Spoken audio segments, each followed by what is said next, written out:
Hey guys, it's me, Mickey T, and welcome back to my hardcore Let's Play world, where we're on a mission to build an insane Tolkien-inspired Dwarven kingdom, and today is no different as we're going to try and tackle building the ultimate villager trading hall inside our Moria-inspired Dwarven city, in the hopes that we can not only trade for unlimited materials so we can expand our world just like we did with this Hobbit-inspired village, but also so I can be the ultimate lazy content creator and fix all my tools with inside our Dwarven kingdom.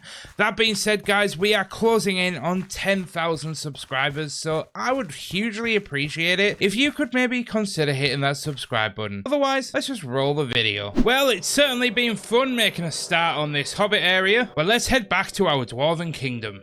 Flying over to our other nether portal that will take us back to our base. Oh, we hit the landing. Then heading back up to the top, we should be able to just head into this crafting bench and craft a bunch of fireworks. So quick put away later. So moving on to the first big task of this episode, I'm going to go ahead and trade in some paper for emerald. And with a quick run up to our old base area to grab some books. There they are. Where the goal is to buy an Unbreaking 3 book. And we also need to buy 2 mending books, in which it's little Jimmy over here. So we'll go ahead and buy 2 mending books from little Jimmy. So let's quickly go ahead and put one of the Unbreaking books, mending books on the hoe. So we can now get that mended. So back over to our nether portal. We fly over to our other portal, hoping to stick the landing. There we go. Where we can go ahead and head into the end. Now this is going to deafen everybody, so let's just get this over and done with. And 5 minutes later and all the tools repaired, we can head back over to the mainland. So using this nifty little trick, we can head through the portal, and here we are now back on the Ender Island. So let's just pick a direction and head in it, but making sure to write down the coordinates first because I don't want to make that mistake again. And so with the coordinates written down, let's get this adventure on the road. And already it's not a city with a ship, but it is a building that we do need as we are here for the shulker part. So let's see if we can stick the landing. There we go, there's one already. Then I'm just going to go ahead and make a 4-high pillar on the top just to kind of know that I've been here. Nothing other than that, just so if I ever fly over it again, I know that it's been looted. But without further ado, off we go again. We are moving on to the next one because I really want to try and find an actual ship so we can get another elytra. So I also disabled shaders as well because no matter how much I love playing this game with shaders, in the end and in the other, it can be quite painful when you're structure hunting to actually see things because the purple haze just kind of gets in the way. And we've come across another structure, but it doesn't look like there's another ship, so the search continues, but we will stop off as per. And literally just as I was about to stop recording, we've literally found a ship, so we can actually go ahead, jump into this ship, and hopefully there'll be another elytra. I don't know why I'm so excited. We've literally already got one elytra already, but having another never hurts. When we can get down. Oh, there we are. So whilst we head back to the actual portal that'll take us back to the End Island, I'd like to go ahead and just quickly explain to everybody that I have indeed been playing this game for about 12 years at this point. And I actually, prior to coming back to making this YouTube channel, hadn't played in about 2 or 3 years. So I actually do know how to play this game, but it doesn't mean that I'm terribly efficient, as a few people have told me off for not really utilizing shulkers properly or elytras properly. So just know that I'm kind of like a Minecraft boomer, kind of learning how to play the game again and being as efficient as I can be. And there we are, back at the base. Let's go ahead and whack these enchants on the elytra. So we want unbreaking, and then we want... Then grabbing the chests out of here, we should be able to go ahead and make 12 oh, we don't even have space for the shulkers. Okay, we're let's put one of the shulker down and put all the other shulkers inside the Wait, I thought you could do that. Okay, that's me learning something as we've just discussed. I told you so. Minecraft boomer. Anyway, I went ahead and finished up this segment by just organizing things, putting the shulkers into an ender chest, and that allowed me to move on pretty swiftly. So I'm coming over to my villager breeder as I want to try and get 2 villagers over to the main city area. So using some iron carts, we can go ahead and use these. And these definitely went a little bit further than I was anticipating. So let's push them back in this direction. Oh, no, you don't. Wait there. Whoa. Stop. There we go. Jeez. This is way harder than it needs to be. Oh, they took jobs. Oh, this is going to be a nightmare. Right. In fact, I am going to just dig all the way through. This is going to make my life so much easier. Well, that kind of came out in a pretty solid area. Okay, let's go back through and bring them through. And we're off. Very slowly. Then we just need to go ahead and get down the stairs. Oh. Now I've just gone ahead and made a very, very bad temporary shelter. Although I suppose most YouTubers would say this is just texturing.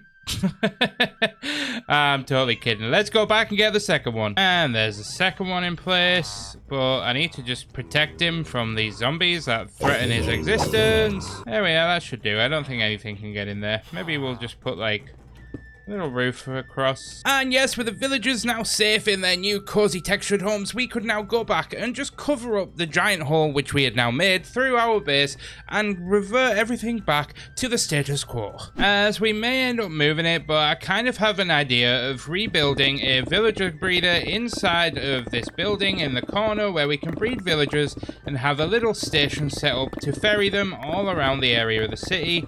So let's go ahead and hollow out the building. Now to replace the floor with stone, which we like to do.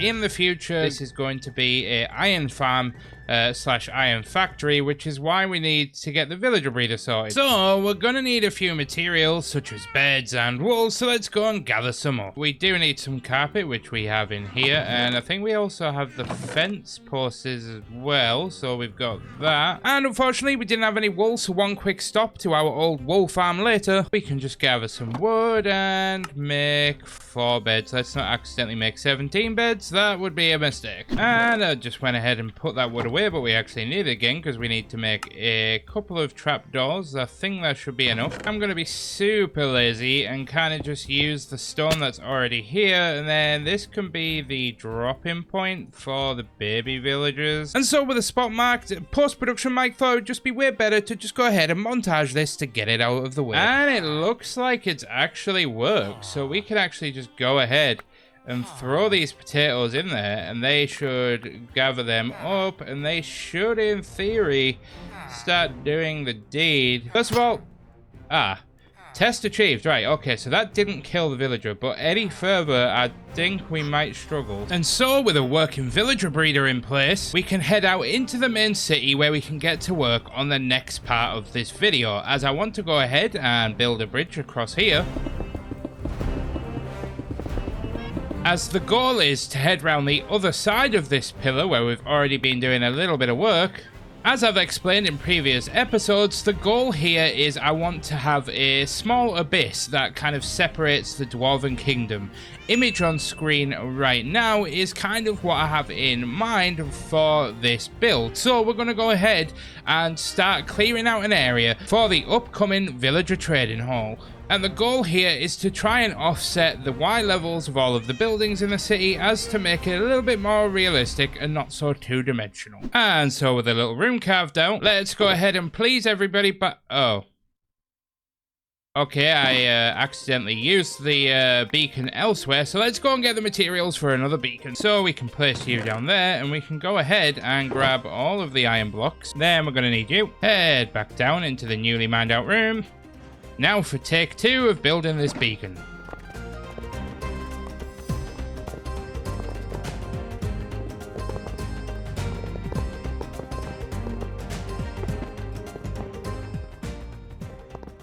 And place the beacon down on the top. But obviously it's not going to work because we have to now dig through the entire mountain. Thank you, beacon.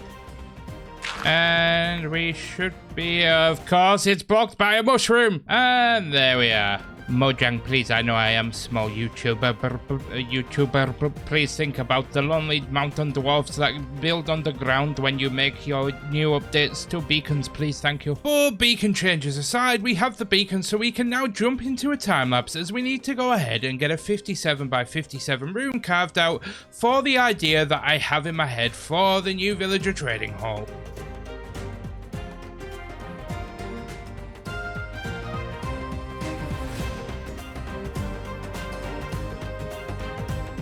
Well, we finally have the room dug out, but when the heck is anything ever straightforward in this series? Yep, we managed to dig into a giant ravine area. Now, joking aside, with a roof over this area and a few sponges to get rid of the water, I might actually keep a lot of this as it is and use this as a natural cliff face on the edge of this building.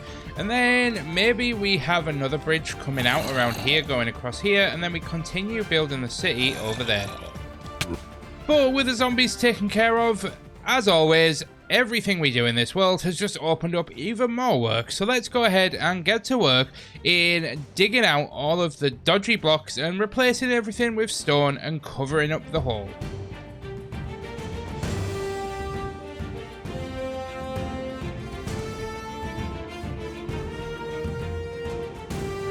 Well, the roof and the floors have... Wait, no. Wrong. Well, the roof and the walls have been completed, but I decided we're not going to do the floor as there's no real need. It's getting covered up anyway, so we can now move on to go and gather in the materials and getting everything together. So let's go ahead and quickly empty all of our inventory, and then a quick pit stop to repair our tools. Da-da-da! Apparently, because it was our most recent placed bed, it's teleported us back to the bed in the villager breeder. Okie dokie then. We are only going to be doing one floor to start with and see how long this takes us for the video, as I'd like to get it out. However, if we can, I want to try and fit in one floor for every type of trader that we can have in the world. However, let's just start small and work our way up. So first up on our list is heading down into the mine, where we're going to go ahead and fill up 2 shulkers, one with deep slate and one with cobbled deep slate, as this is the typical sort of tile pattern that we use in all of our floors. So I'm going to go ahead and reserve the last of the spaces for the tough bricks, as we do know in 1.21 that there's a bunch of new tough brick words. So I'm going to reserve the last of the space for this tough, as I am aware that in 1.21 there's a bunch of new tough brick designs that I would love to explore and learn to build with in our dwarven kingdom. And that should be about done, and that vein was way bigger than I anticipated. Holy but wait a second. I missed a spot. There we are. Well, that was indeed bigger than I anticipated, and that should give us more than enough tuff to use in our upcoming project. So now that we've got the deep slate done, we can go ahead, switch pickaxes to the fortune pickaxe, and go and gather some standard deep slate. Keeping in mind that I believe that we do have some of this already at the base, I'm not going to go ahead and fill up an entire shulker, but I am going to try and get at least half a shulker worth. So heading back to the base, we can quickly empty out the tuff. But before we can move on, I realise that we have run out of iron and we need it for the next part, so let's go ahead and smelt this iron down. Where 2 stacks of iron will come in super handy, so we may need a little bit more coal. Where 1 furnace wasn't really cutting it, so I've decided to upgrade it to a few more. In which, whilst we're waiting for that, as I said earlier on, we have plenty of deep slate and cobbled deep slate that we can go ahead and steal for our use. So whilst we wait for the iron to smelt, I'm looking over at our spruce chest, and we may need to go and get some more, as we are going to need a bunch of spruce trapdoors for this, and we're also going to need to make some pistons, which I don't think we have any of. So yeah, we have 2, so we're gonna have to go and get some more wood. So a quick pit stop outside the mountain, where we've got some right on our doorstep. We can go ahead and just gather up a bunch of spruce. But we can head back into the base, craft a fair few spruce planks, and with all of the iron complete, we can go ahead and make ourselves a bunch of pistons, in which actually I may have spoken too soon, as we're running a little bit low on redstone. See how much this nets us. We may need to go back down to our mine where we were just a second ago. Oh, wait a second, I almost forgot. On the top floor of our little farm area where we were supposed to be building a sort of bamboo automatic farm, which we haven't got around to yet, I think we have... Oh, we have a little bit of redstone. Oh, wait, whoa, we have all the pistons we need, although we do need it for this, but that can wait just a little bit longer. And looking in here, we are definitely going to need to head back down because we need to make some repeaters too. And I was just asking myself if we were going to have enough nether quartz for this, and of course we do. So let's go ahead and get these repeaters made. I am now scrounging every chest just to try and find as much redstone as humanly possible so that I don't have to go mining again as I have run out of redstone. So with over 100 redstone and 100 repeaters, I believe this should be enough. Now we just need to go ahead and make the brewing stands, which we already have 6 of. We just need to make a bunch more, which I always forget the recipe for. We need cobblestone. Well, I think I've gathered everything, so let's get back to the room. The first job is to go ahead and take down the beacon, as it's only going to get in our way. Where we can go ahead and store this away for a future use. Now we can go ahead and move on, because I actually have no idea how I'm going to design this. So I've gone ahead and done a 4x4 with stone in the corner. This is going to represent a column that we're going to use in each corner of the room. So let's go ahead and quickly make these in all 4 corners. And that's that done. So quickly heading over to our box, we should probably separate this off just so we know which one's which. Then the next stop here is you want to use a 1 block gap between each space just so we can have enough spaces for the villagers.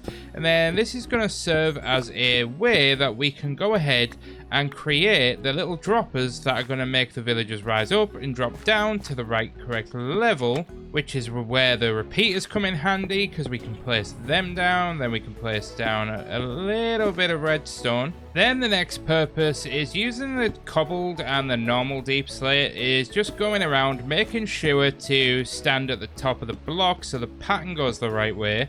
Is creating this kind of like tiled effect. I just really liked it. It was kind of a middle ground between rough and quite formal in terms of ground design. Then I think we go ahead and use some stone brick to kind of build up this little pillar area like so. We'll actually go 2 and then we'll place down the chiseled, as the chiseled will be a good way to kind of put some lanterns or some torches to kind of light the area up, as we'll need to place them 1 block away so we have room for the actual brewing stand. So if we go ahead and flick these all up, this will showcase just about where the villagers will stand, so we can go ahead and design around this. As I was just stood staring at it, it kind of had hit me in the face that I do have an idea, but I need to go and grab a crafting bench, in which, yep, there's one in there. As I kind of like that protruding idea of the stone, so if we go ahead and put you around there, then we can use a little bit of a difference in texture to use the cobblestone. I like that. It gets rid of the gap behind. It's darker. It adds a bit of shadow. It adds like this kind of extra definition with a pillar. It's not the best looking thing in the world, but we can always come back to it. But now all we need to actually go ahead and do is rinse and repeat this all the way around this entire room. Go on, say it. I dare you to. I want you to say it for me. Go on, say it, say it, say it. Okay, I'll say it. Roll that time lapse. Yep, there's nothing I prefer to do in post-production than condense 4.5 hours worth of work down to about 20 seconds for your faces to enjoy, but that's what this process is all about. So I hope you enjoyed the process of building this. It now allows us to move on and put the design and the small build section of this video behind us so we can go ahead and move on to the next part.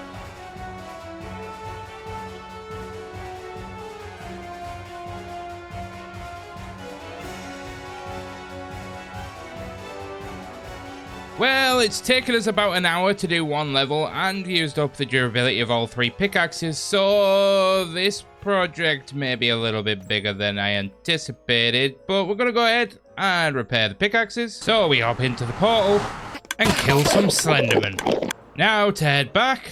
And this time it took me to the right place. Now you may be wondering why I've made a blue shulker. Well, we're going to go ahead and make a bunch of pickaxes, where we're going to need 18 diamonds. Make 6 pickaxes. And to do what we're going to do next, I'm going to need a lot of emeralds. And so after many trips, we'll try and buy 6 Unbreaking 3 books for our pickaxes, where we can go ahead and put it on. Actually, we'll combine the books first, so we'll put you in there.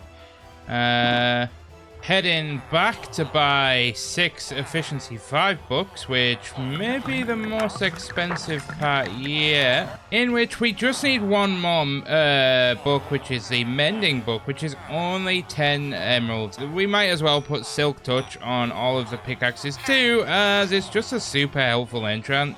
In which I know that somebody in the comments is going to give me slack about not making some of them fortune, but we already have 1 fortune pickaxe, and honestly, other than breaking down ores, I don't find fortune in pickaxes that useful at the moment. And with them in the inventory, there's nothing else than to just go ahead and start combining.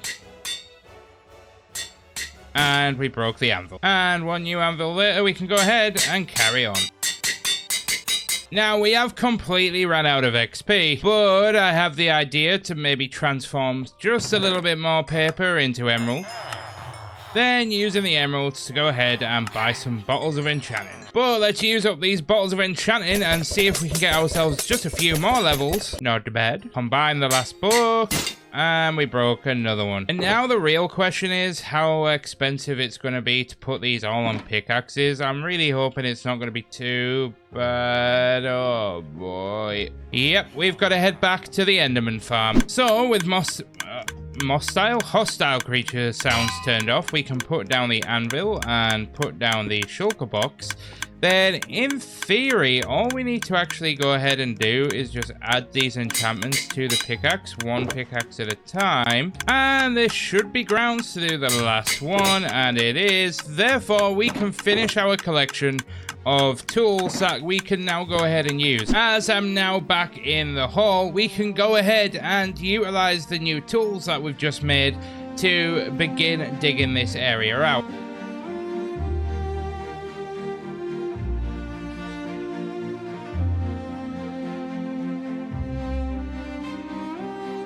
Well, I have now gone ahead and used up all of the pickaxes which we have. If I go ahead and show you in our little box here, you can see we've actually still got 1 left, but I wanted to make sure that we leave 1. So I need to actually go ahead and head over to our Enderman farm and get these all repaired. And as you've seen by that time lapse, it is taking me about an hour per level to actually dig out this area. So I might actually go ahead and decide to end the mining out early and switch to decorating, as I really want to get a lot of this decorated before we finish and head on to another project, because I am definitely famous and getting quite well known for starting projects and not finishing them. And so we're going to go ahead and take all of these pickaxes out, and there's nothing left but to just put them in our slot and get them all repaired. And we'll see in time how long this is going to take. And that's all of the pickaxes repaired, and that took me a grand total of about 5 minutes. It really wasn't that long, but let's head back to the base, where we can go ahead and finish up mining this layer and finish tidying up and just finishing the floor with stone. So let's try and get up to the top floor, and we did it. Nice. As my original idea for this project was to try and make this 7 floors, because we wanted one for 7 different traders, as this floor was going to be for clerics, floor number 2 was going to be for librarians, number 3 was going to be fletchers, and number 4 was going to be weaponsmith, and then we were going to have armorer, masonry, and then a toolsmith. However, in true Mickey T fashion, I had an idea for a project that was way beyond the scope of what I'd be able to deliver it in the time frame that I wanted to, and this video is already late, as I've mentioned several times. Oh, hello. So we're gonna go ahead and move on to the next part. Now we are gonna need a bunch of villagers in order to fill this trader hall. In fact, we're going to need about 400 in total. It's gonna take us a long time to transport 400 villagers across, so I have an idea. So let's go ahead, get 2 villagers across. So we can start by building a temporary bridge across our huge void. And then, despite the fact that we're going to be covering this up eventually for a different entranceway, we have to go ahead and flatten this out so we can get the boats through. Now we just have to go ahead and transport these across. Not the cleanest way, but it'll do. And hope that we survive the Bridge of Doom. This seems to be going smoothly.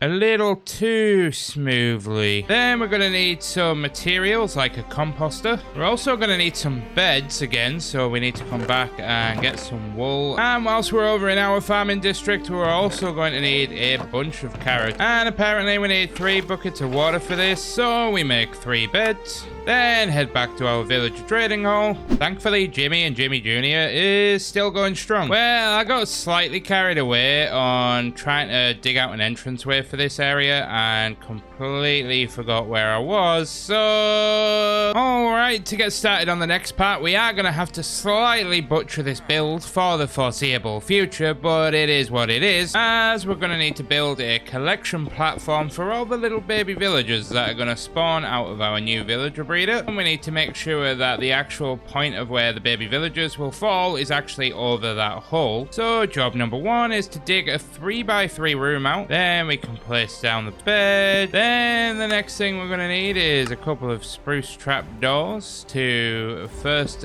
make the chute down. Then we need to go ahead and stop any adult villagers getting out. And the final step is to basically just go ahead and dig out a room where you can build a small farm, which only needs to be a 7x7 area. Go ahead and split the remaining carrots to start the breeding process. And I'm going to temporarily leave these stairs here just for emergency purposes. Let's get back to work in building up this area, as I want to go ahead and repeat this build pattern that we've done along this wall, so that we have 4 walls on the top floor, and every other floor is going to be 4 walls, resulting in 100 villagers.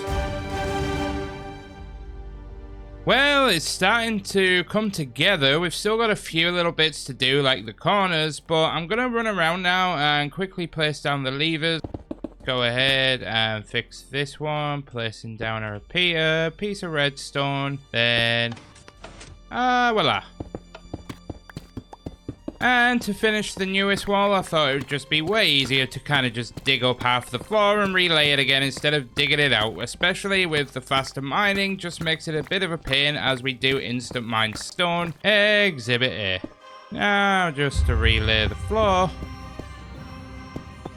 And finishing off with putting down the levers. And now that that is complete, placing down some levers should allow us to raise this so we can get a better idea of what this is going to look like. And so we'll just carry on manually working on this little area and see how I feel, because I am definitely one of those people that prefers to look at things complete and in a sort of physical presence, and then I can go kind of get a sense of how I feel about it. I don't really picture things in my head very well. Yeah, I went ahead and swapped out the cobble for deep slate cobble, and I actually prefer it. I think it kind of accentuates the stone beams a lot more than just the standard cobble, because it makes it seem like much of a darker shadow, and it just works a lot better. And the other reason why I wanted to do it is because using the stone stairs underneath didn't really suit the floor above. Like, it didn't really look very good. If you look along here, it just didn't really suit it, and I thought having this kind of like almost like sandwich effect would look way more ornate. And then I'm thinking about using some sort of stone brick, a little bit like what I've used over here on our sheep building. You see how we've kind of got this like ornate brick kind of trim going on the building? I kind of wanted to do a similar thing so that we can keep things looking consistent. So coming back to the base to use a stone cutter, I think I'm also going to go ahead and grab a little bit of tuff. So climbing up here, my idea is to kind of go ahead and do this sort of effect. Now I could in theory swap this up down the line. As this is a trading hall, we could put in like emerald blocks when we're a little bit richer instead of the tuff. But I'm thinking if we put the tuff in between, then we can put you in there like that. I don't know if that works actually. I think the tuff is a little bit too green. It's not grey enough. It doesn't quite work. So we'll get rid of you. Maybe deep slate tiles might be a little bit better. Yeah, the deep slate tiles seem to work with a chiseled deep slate a little bit better.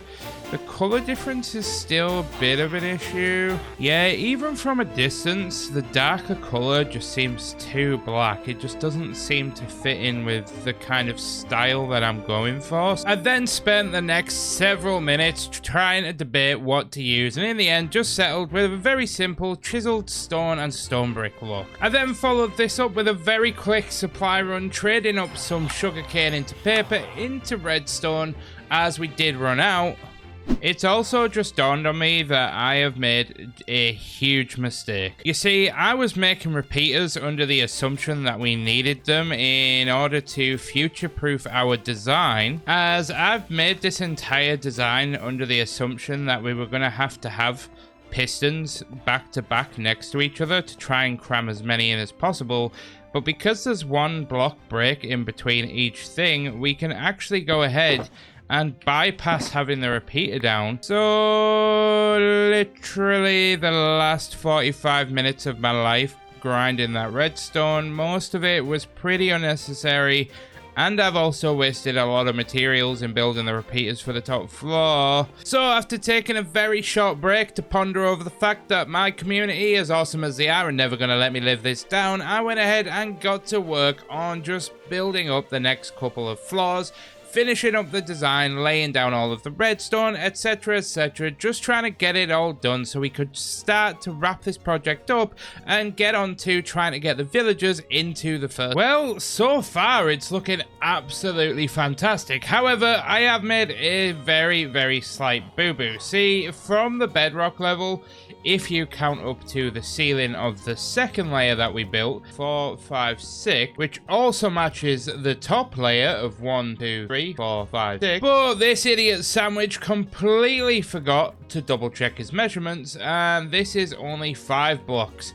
from the ground floor, so unfortunately it's not consistent. Now, any other YouTuber would tear this down and make it all consistent, but not everybody's as lazy as I am. And also, if I'm going to be honest, it doesn't actually matter. This is the top floor, so it makes sense that it was taller. This is the entrance floor, which would also make sense as to why it's a little bit taller. But we actually have about 3 more floors to add on below this floor here and this one here. So having it 5 blocks tall isn't actually all that much of a bad thing, as long as we make sure that the others are consistent with this 3rd floor design, which I will now definitely 100% double check. And so I don't get shouted at by the OCD police, I'm gonna go ahead and finish off putting in the cobblestone stairs along the top, and that's that done. So this is looking super cool so far. There's still a lot more to do though, in which I can now confirm 100% the villager breeder is in full swing, so we need to begin the process of decanting all of those villagers into their individual cubby holes and putting down the job. So let's go and get the materials, figure out which one we're going to go for, and gather the stations that we need to place down. In which, a small time jump later, and I have actually had a bit of an idea, in which if you actually look at the 3 traders on a chart and see what they trade in regards to the armor smith, the weaponsmith, and the toolsmith, they all relatively trade the same things. You can trade iron for emeralds, so there's a chance for it. You can also trade diamonds for emeralds, and you can also get tools, weapons, or armor. Now, out of all of the 3, armor is probably the most useful, because if you are somebody that frequents the Twitch streams, you'll understand the haul that we made for any of the subscribers and YouTube members always require armor for depending on what month that they are in regards to their sub or their membership. So we are currently smelting stone into smooth stone so we can make a bunch of blast furnaces.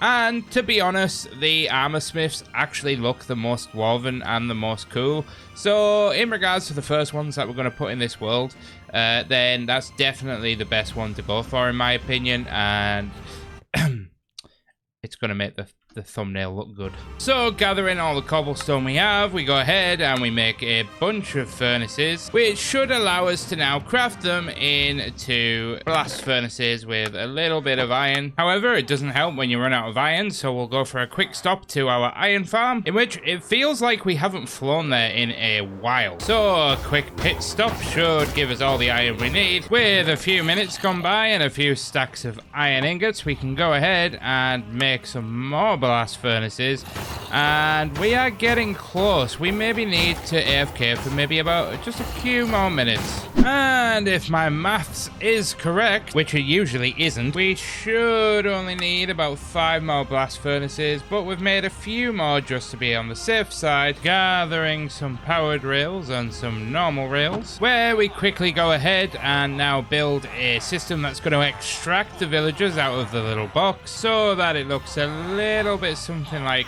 this. So you press the stone button and it should activate the rail and spit out a item which will be replaced for an iron minecart, and then that will go up here, bringing a villager out onto the rail tracks. Then all we have to do now is just go ahead and guide this villager into the very first slot. And yes, I've run out of iron, so I've come to steal one from a villager, and so with one minecart this should be working. There we are. We now have a villager out and he is in there, so all we have to do is dig away the minecart, put down the blast furnace. Ignoring the fact that we did lose some villagers along the way, we now have officially begun our insanely epic villager trading hall, and this will hopefully very soon hold over 1,000 villagers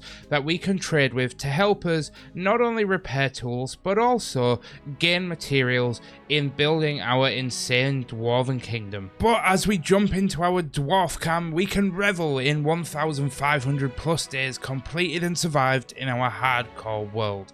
What an achievement we have made so far, and I have loved every minute of this journey. I can't thank you guys enough for joining me on this epic adventure, and I'm so excited to bring you more content. I'm sorry that there has been a lack of content recently. Unfortunately, life has just gotten in the way. However, we are about to hit 10,000 subscribers, and I can't thank you guys enough. So this is just a kind reminder that we have a whitelisted server for you guys to join. All you have to do is jump in the Discord. The link is in the description. But that being said, I can't thank you enough for joining me on this journey. Overall, it's been incredible. Every second of every video has been absolutely fantastic. But that being said, that's it for today's episode, guys. I've been the Mike James, also known as ItsmeMikeyT, and I'll see you guys in the next one.